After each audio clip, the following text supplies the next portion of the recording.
School security is at the top of every parent's priority list. Perhaps even more so after a scare at a Boca Raton high school when a man got on campus with a knife. And right now, the district is adding dozens of officers, but they might not be going where you would expect.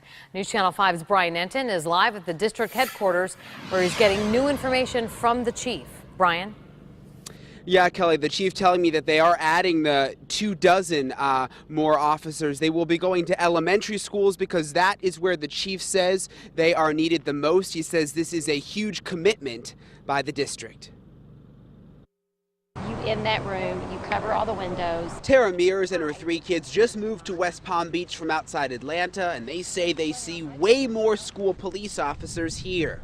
The police officers in the school, I see them walking around, I see them talking to the students. He is around when everywhere we are, and he has handcuffs, he has a gun, it's ready to use. 24 new officers this year for elementary schools, a $1 million investment.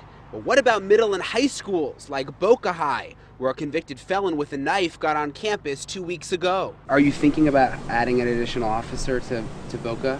Well, like I said, we have to look at the next fiscal year because our budget is done. The short answer is no, not this year. Chief Lawrence Leon says every middle and high school already has their own officer. He says the new recruits are desperately needed at elementary schools, where even after the increase, there will only be 1 officer for every 3 schools. And it was only due to the budget issues that occurred throughout and hindered a lot of counties, a lot of states that took us down a little bit in numbers, but now we're able to come back up.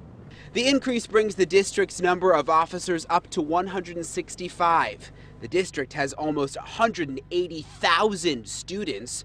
The chief says it's a start. You'd like to have, an officer every school, that'd be fantastic. But financially, we have to look at those as well because we're still having some financial issues. And I think with having an officer on the premises, hopefully if there was going to be an intruder, they would be a little bit less likely to go in. The chief telling me that even schools that do not have their own officer or only have 1 officer are still very safe because there's a lot of officers in the area, plus they get help from the local municipalities. Also new this year, they have their own bloodhound named Cash that will be able to search if a child goes missing. Live at the district headquarters, Brian Entin, WPTV News Channel 5.